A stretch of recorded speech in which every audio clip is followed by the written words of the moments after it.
Hi guys and girls, I'm Doug Spence from Dirty Dozen Races, formerly known as The Beard. Currently not wearing a beard, as you can probably see, and I wanted to give you guys a quick update, my take on 2016. I'm sure I've missed lots of bits, but hopefully I've managed to incorporate all the important bits.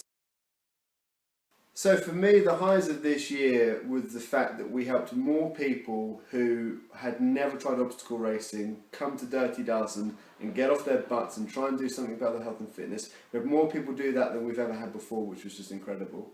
And we've also managed to help people that were already on their fitness journey, whether they'd started with us or somebody else. They've come back and they've continued with this journey, which just absolutely blows me away.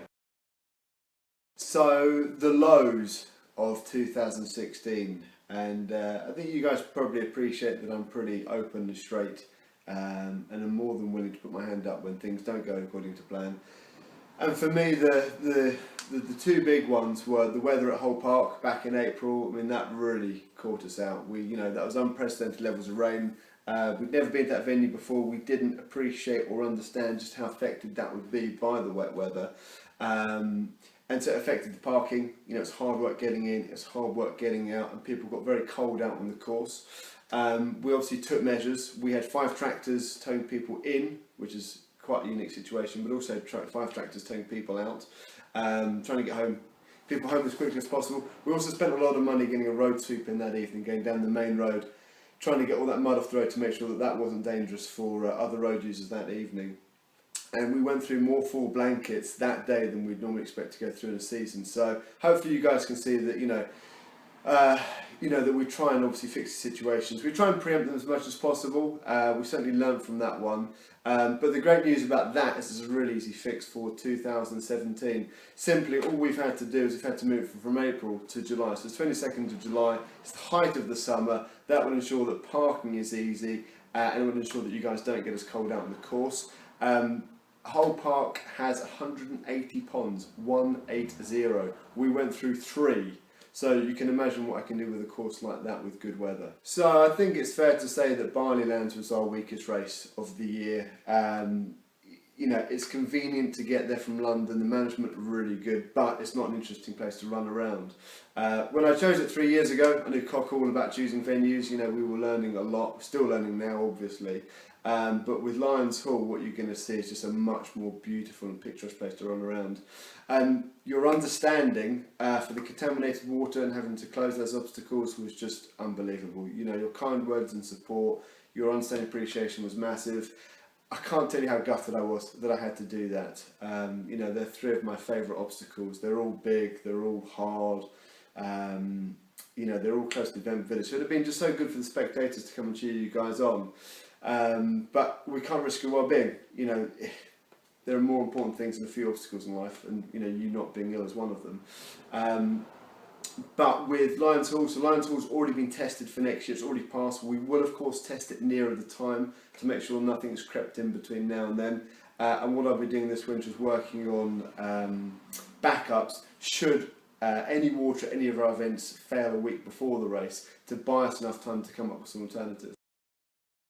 So, the heartfelt moments. There have been a lot of this season. At race day, people come up and tell me some incredibly personal and touching things about, how we've had an impact on those guys, which is just unbelievable. But I think the 2 standout moments clearly has to be, and in no particular order, has to be how everyone rallied around to sponsor me, shave off my beard, to donate money to Helen Chapman for her to get racing again next year.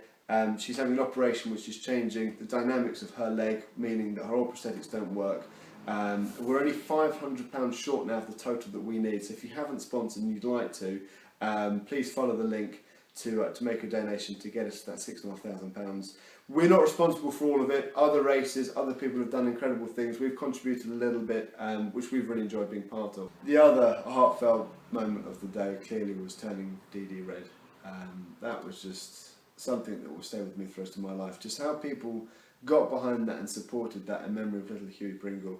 From the minute silence through to the sea of red at every wave, through to the hugs with those people at the finish line that knew little Hughie and that know Jen and Rich, just blew me away. I can honestly say I've never cried so much in one day. I enjoy Dirty Dozen. I love my job. Still not making any money. It might never make any money, but I love doing it. But I think all that aside, even if this was some massive corporate making lots of money, I think what that day did, it showed me, and I'm sure it showed a lot of people, that there's more important things in life than business. Family or friends are all that matter, full stop. If you'd like to contribute to the play park that they're building in Hugh's memory, please use the link. The amount of money that people raise is just mind-blowing, and I think it just goes to show what an amazing little guy he was, and just what an amazing couple of people Rich and Jen are. So if you'd like to donate to that, you can. Please use the link for that. So 2017, it's going to be our best season yet. I really believe that. I really believe that from what we've learned from this year, the fact we now have 3 great venues, the fact that I've got the best team around me that I've ever had, I genuinely think this will be our best season yet. You know that I'm a perfectionist. I want everything to be perfect. I set the bar very high, so for this year I'm aiming for 3 faultless events. Let's see what happens, but we're going to try like hell to make sure that happens.